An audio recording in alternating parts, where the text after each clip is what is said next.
committee members. So welcome back. Method of my madness, you won't be hangry now. You've had a nice lunch break. So I will call for Sandra, as is the usual policy, to take the role. Thank you. Thank you, Madam Chair. Mayor Goff. Kia ora. Deputy Mayor Cashmore. Kia ora.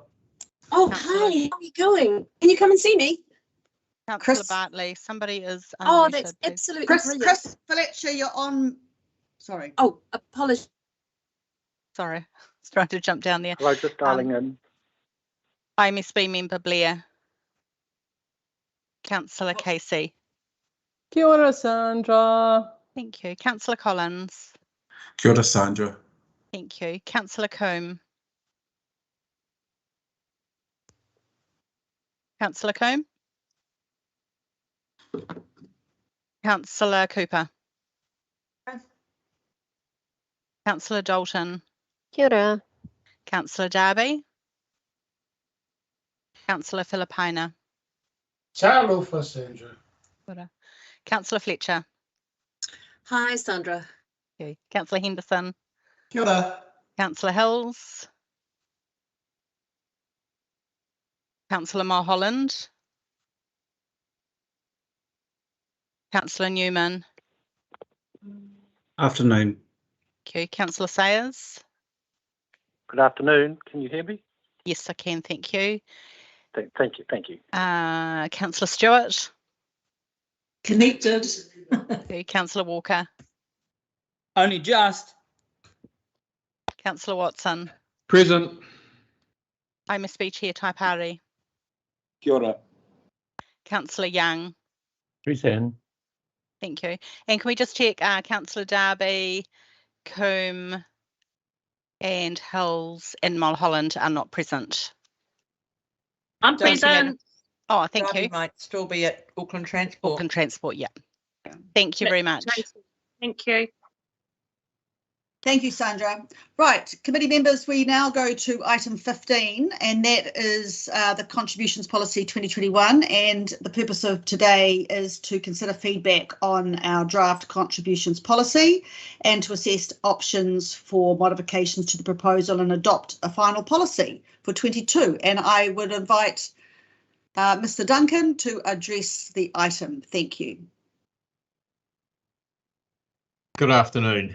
Our report is recommending you adopt the policy, Contributions Policy 2022 today, with some amendments to the proposed changes that were put out for consultation. So this is one of Council's key revenue policies, and it provides for the recovery from developers of the share of the cost of infrastructure investments that they benefit from or cause the need for, that the Council has committed to make over the next decade. So we adopted a policy for consultation in September and undertook consultation in September and October. And the Finance and Performance Committee heard directly from from submitters in October. There were a number of key changes put out for consultation. We needed to update the policy to reflect the capital expenditure decisions in the 10-year budget. We were also recommending that the Council, for the first time, look beyond the next decade in terms of the investments and infrastructure that were going to be needed to meet the accelerating pace of growth in Auckland. And we were recommending that we add projects required to meet the cumulative impacts of growth beyond 2031.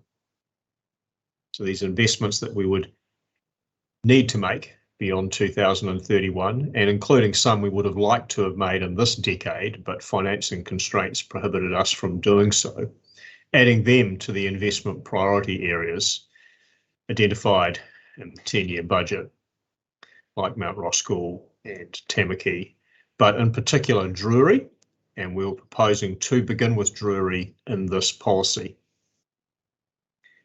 The other key changes that we consulted on was to bring forward the time at which developers who have to pay their DCs at building consent were required to pay those. And that would have required them to pay them 6 to 24 months earlier than under the current policy.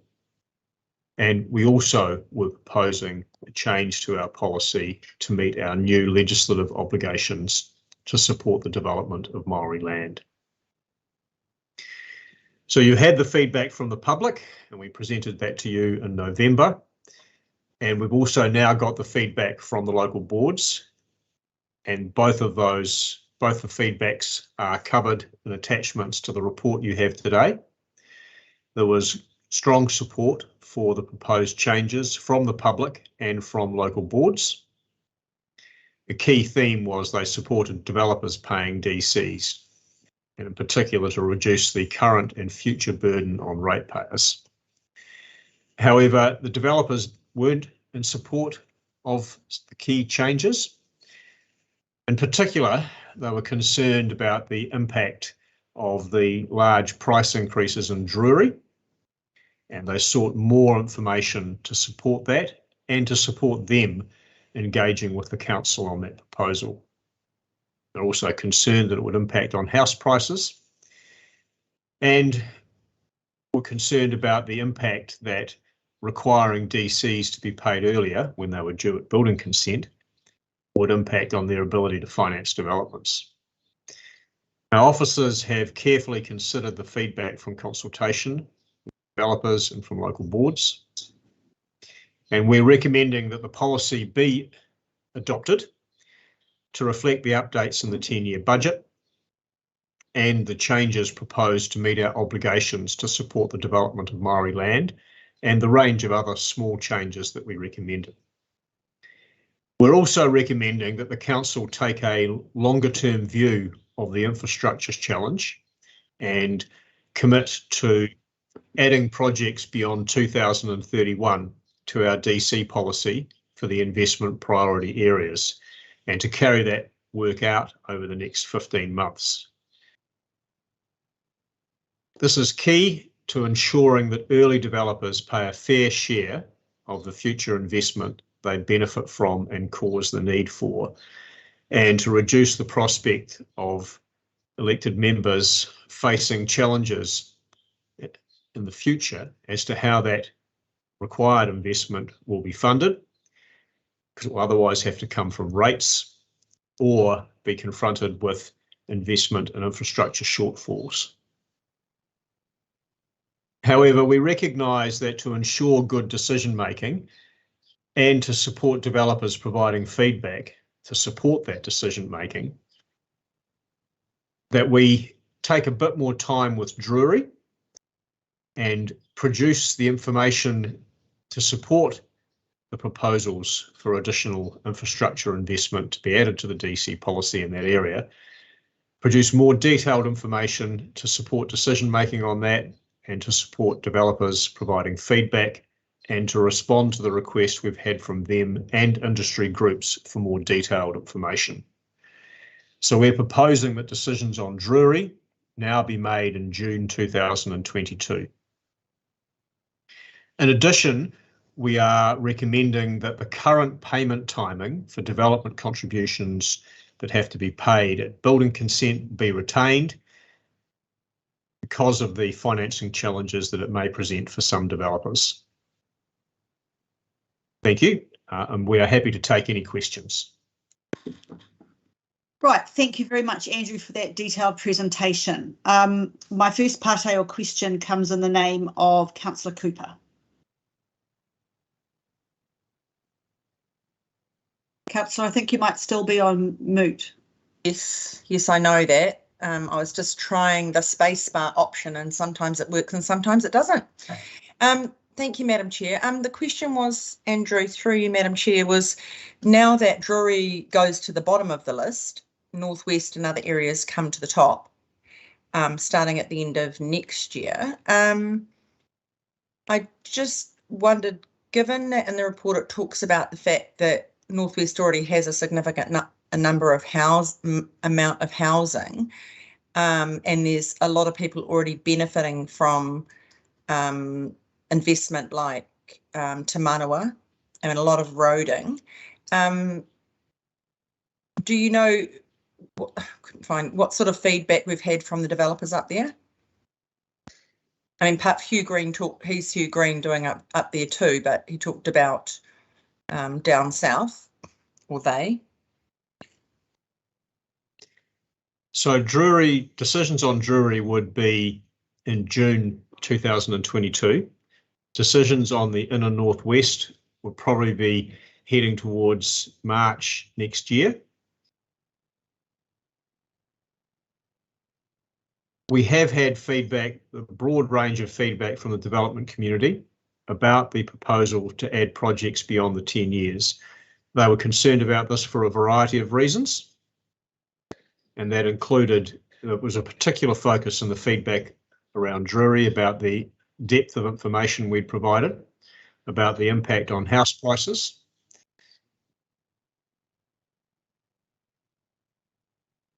Just to clarify, it's March 2023, not 2022. Or Westgate, sorry, just the report talked Northwest. about coming through at the end of, I think December 22 it said, but maybe that's... Yeah, it's March 2023 is the time frame for the inner northwest. Oh, thank you. So that was, yeah. Sorry, I keep thinking next financial year rather than next calendar year. Apologies. Okay, no, that I understand. Thank you. So the developers were concerned about uncertainties when we look so far ahead. Our response to that will be it's the council's obligation to look so far ahead because of the nature of the infrastructure and services we provide to the community. So we need to ask ourselves questions about how we're going to plan for that and then finance and fund it. Okay. Thank you. Thank you, Madam Chair. Thank you, Councillor. Councillor Cashmore. Thank you, Madam Chair. Thank you, Andrew, and thank you for the consideration of all this complexity in here. Because I can understand the public's wanting developers to pay 100%, and I can understand developers loath to do so. So somewhere we've got to find some accuracy in the middle, and we seem to have one big hold up, and that's with the transparency of the information we are using to derive at our figures, and developers have a different set of numbers, and we don't seem to be able to get around a table and discuss that and come to what is a rational and agreed upon outcome. Do you see a pathway through to actually achieve that sort of outcome?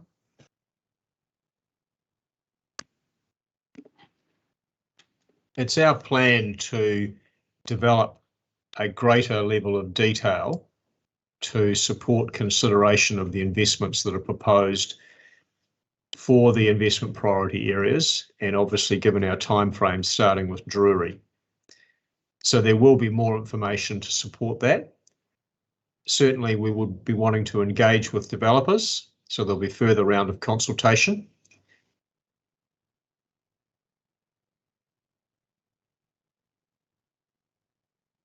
Thanks. Okay, Bill. Right. Do I have any more questions for Andrew? No, I'll take that as a no. Do I have a mover for? Kia ora. Sorry. Kia ora, Madam Chair. Sorry, yes, David, you wanted to talk to your amendment. Apologies.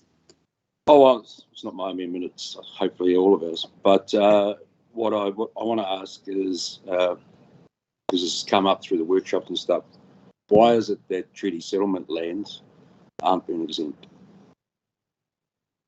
Can I precurse that by saying, I use the analogy of this.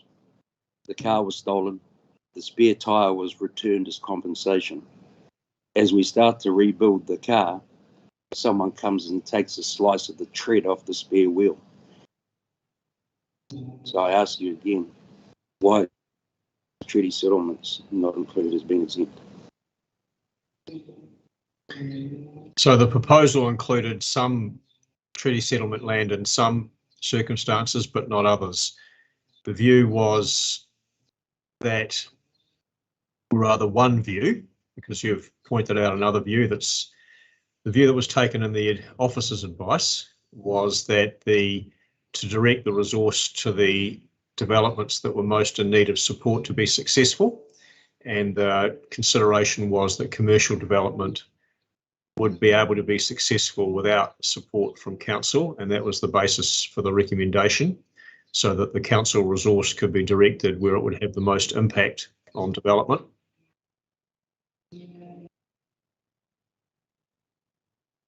I still don't believe that answers the question in terms of recognising the treaty settlement land and what it is, but compensation, and trying to get the quality of life back for Māori and the economy that they lost some many decades ago.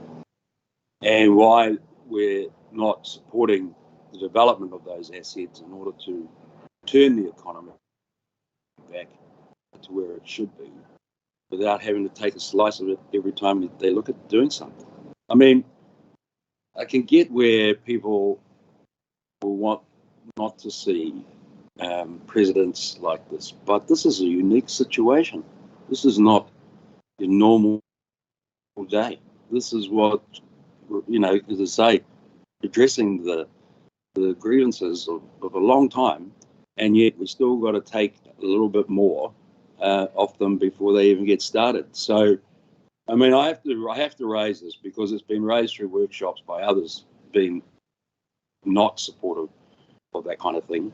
But I wanted to wait till today because, you know, I'm concerned about the Cultural Initiatives Fund being used, as I've said before, but with these proposals in here to at least assess correctly budgets that will be applied, because if you look at the last number of years, it's all been expended, and I'm concerned that the budget's not going to be big enough. So with F being included, that's very helpful in order to be, I guess, real about what the cost is and what that means.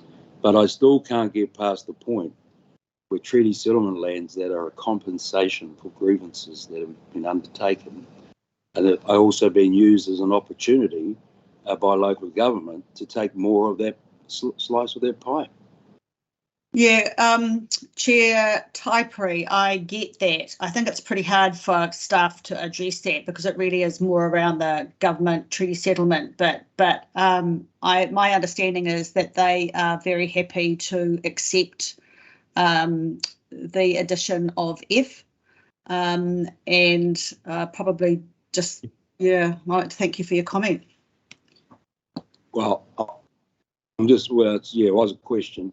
But again, I mean, that's dealing with like certain criteria of land by the Cultural Initiatives Fund. It's not addressing the overall situation of the effect you're having, or this council's having, on treaty settlement lands. Yeah, get that. Look, we have another question from Councillor Hills, but just before that, I'm getting a whole lot of text to people who want to move and second it. So far, I have, but the order that got in first, I've got Councillor Bartley and the Deputy Mayor. Councillor Hills, your question, please. Thanks, Madam Chair, and hopefully I don't get cut off again. And granted, I was on leave when I've had a cursory look at all the presentations, but just with this policy, are we closer to addressing the funding? Does this get us closer to addressing the funding gap, or will we still have quite a large funding gap for this infrastructure that's needed? Does this even fill the gap of what is needed for future developments, especially in greenfield areas?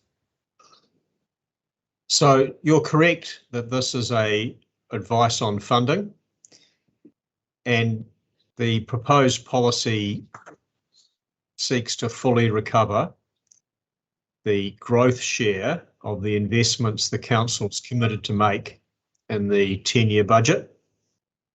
So there isn't a gap in that sense.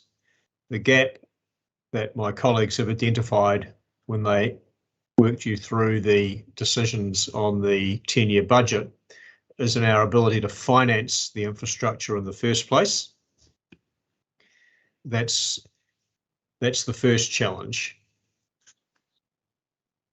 So there is no funding gap in regard to the infrastructure that we've included in our DC policy. There is the infrastructure investments beyond 2031. When we include them in the DC policy through the work that's been recommended in Resolution A, that will address the funding issues for the growth share. Although any development that gets underway now, or which is consented before these decisions are made, wouldn't be required to pay DCs under those policies when they're adopted. That does present a funding challenge in that space, but that's something that councils always confront when they're working through these sorts of policy changes. We can't make the DC policy retrospective. That's fine. And do you think, I guess, what is it's probably more your opinion potentially, but do you think this will help encourage more brownfield or development in urban areas than continued, not ease of greenfield, but I guess when you start looking at the cost recovery of the significant infrastructure investments, do you think it does or will play into future development, being closer to where the assets and infrastructure already is? Or do you think it's not big enough? Our view has been that development contributions don't affect house prices. So while the housing market and the development market's not perfectly competitive and has many imperfections, it's not a monopoly market, and DCs won't affect house prices in the medium term. They'll flow through to land prices. Now, if we're going to take that view, then it would also have to be our view that it's not necessarily the case that DCs would affect where you choose to develop. They'll affect the land price of where you decide to develop, and you'll be thinking about what to pay for the land, what can I sell the house for. I'll also ask if Gary Blick or one of his team would like to contribute to this response and correct me if I got it wrong. So Gary, are you online? Chief Economist? Or Shamal from the Chief Economist Unit? Hey Andrew, I'm here. Right.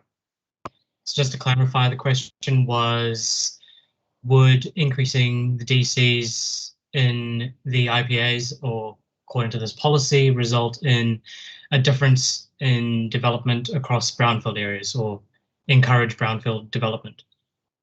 Yes. There are two parts to this answer. One is the first part of this answer is that we know DCs have been artificially low in greenfield areas for obvious reasons. And two, that there are much, much greater infrastructure costs associated with providing for that greenfield development. When developers think of the pricing signals that influence their bidding for land, they factor in the cost of that DC into their bids. When the relative price differences between green and brownfield areas have that type of discrepancy, it is likely that developers favor the lower DC relative to the areas that would require a greater DC. When you bring those DCs closer together, then the incentive to favor a particular type of development that is further out is less so. The second part is that anything can still happen. If developers prefer a particular type of development and a particular area of development, then the DC changes and the DC is not going to necessarily influence their behavior. So in short, it depends. Thank you for that answer, and that's kind of what I was thinking, but also that your last point kind of clarifies that we're in an interesting space. But thank you very much. That was very fulsome. Thanks, Chair. Appreciate that. Question now from Councillor Coombe. Oh, thank you, Madam Chair. Good afternoon. I have a question, and apologies if this is it's on the development contributions policy, and I know it's not what was consulted on, but what I would like to just clarify, Andrew, please, is where a community housing trust has this particular issue came up, I should say, on Waiheke with the Community Housing Trust looking to have their development contributions waived. I'm not quite sure how it was resolved, but I know it was resolved, which is great. But it just raises the question of, does the policy allow for discretion in terms of not-for-profit, social housing type developments, community-led? And is this something, well, if it's not in the policy now, is that something we would actually have to go out and consult on? So the council considered this when it adopted its policy in the 2019 policy, and the advice was that if we wanted to support these activities, then we should do it directly with a grant, and on that basis the council could decide to expend money where it was going to get the most impact, that there was going to be no remissions or of DCs, but rather that if the council wished to support that kind of development, it did it directly with a grant. Because whether we provide a remission or a grant, the cost is the same to ratepayers, and the more efficient way to spend ratepayers' money is to do it directly when you can be sure that you're going to get the outcomes that you're seeking from that expenditure. Thank you. Sorry, when did you say that that was the kind of the policy direction decided on? That was the decisions the council made at its meeting in December 2018 when it adopted the contributions policy 2019, and it's also consistent with the framework the council used to make amendments to its rates remission and postponement policy for a number of legacy remissions, which I think would have been perhaps around a similar time period. Oh, thank you. That's really useful to have that clarification and a bit of background that I wasn't familiar with, because also I know that Chloe Shawbrook as MP for Auckland Central was wanting to get an understanding too and how she could support any change, but it's good that I can give her an update that it's through a grant process instead. And I think it's one of the observations that may have been made in past debates as to whether the support of community housing development was perhaps a greater role for central government than local government, was one of the points that was made in the debate. Yeah, good point. Thank you, Madam Chair. Appreciated that opportunity. Thanks, Councillor Coombe. I don't believe I have any more questions. I'm just checking. No, we'll move on to comments. Thank you, Andrew, very much. Very detailed report. I appreciate that. We'll move now, and first comment is the name of Councillor Cashmore. Thank you, Madam Chair, and thank you, Andrew. This is complicated, no matter what, and by the size of the increases, it's even more complicated. You take a place like Drury, which had a lot of publicity and a lot of funding from the Crown as well. You're 23,000 houses, you're building something the size of Napier. So yes, the infrastructure requirements are going to be substantial, but you compare that to Tamaki or the Roskill development or Mangere developments, and the brownfields doing at scale, when you have to put all new in-ground infrastructure and a lot of new transport infrastructure, there isn't a lot of difference in the figures, and I've got those numbers sadly, but they're back at the office. And in some cases, brownfields zero. We've got to have a bit of both, preferably a lot more brown, slightly less green.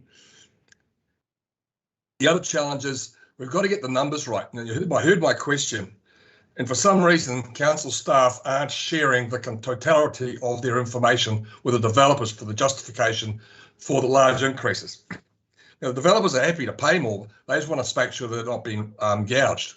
And that's fair comment. And I've been encouraging the staff to work with the developers around the table and honestly put the data on the ground. And there's arguments around why that is not happening. And I've had undertakings from Peter Gudstall and the planning team that they will do so again in the new year. It has happened to a bit, but there's been information withheld or information that's hard to attain or understand being put forward. So the clarity around the information is absolutely critical to get a better understanding from all between. The last point I want to make, Madam Chair, is that there's a potential, I believe, for a solution here for beyond the first 10 years. So the first 10 years infrastructure is fairly well tied up. You know what's going to be needed in a pretty good order of when it's going to need to be put forward and funded. The second 10 years is a lot more cloudy. Yeah. And I'm wondering if that second 10 years should be funded by all the development via an IFF from day one. That would help fund the stuff in the second decade and beyond. It would build up a bank account and they would enable that. So I'm hoping that's going to be included into the discussion. I've had a bit of a talk with Peter and to Andrew around that, and they're sort of intimating it could very well be part of the discussion and part of the solution, which would probably help land the policy next year with some certainty. So thank you for the opportunity, Madam Chairman, and thank you, Andrew, and the team that's behind this. And Madam Chair, I'm happy to move. Thank you, Deputy Chair. Any other comments?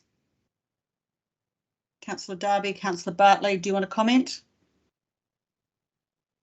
No comment from me. Thank you, Madam Chair. I think the report speaks for itself. It's pretty straightforward. Yeah. Okay, I've got, we've got it all good to go. We've got it moved and seconded. I think we'll take it to the vote. Councillor Walker. Just a very quick comment, Madam Chair. I have had some questions and comments, but I've made them offline with Andrew, and he's pulling some information together. So Andrew's familiar with that, aren't you, Andrew? We're in comments, so Andrew's not at the table now, Councillor, but he has spoken to me and said he had a very informative discussion with you, so that is good. Right, I'll take it to the vote again. It's been moved and seconded. All those in favour say aye. Aye. Aye. Aye. Carried. Thank you. And Andrew, I just want to back up the comments that other people have made. You've done an outstanding job on this. It's been very tricky. Item 16, committee members, is consideration of extraordinary business, and we don't have any. So item 17 is the procedural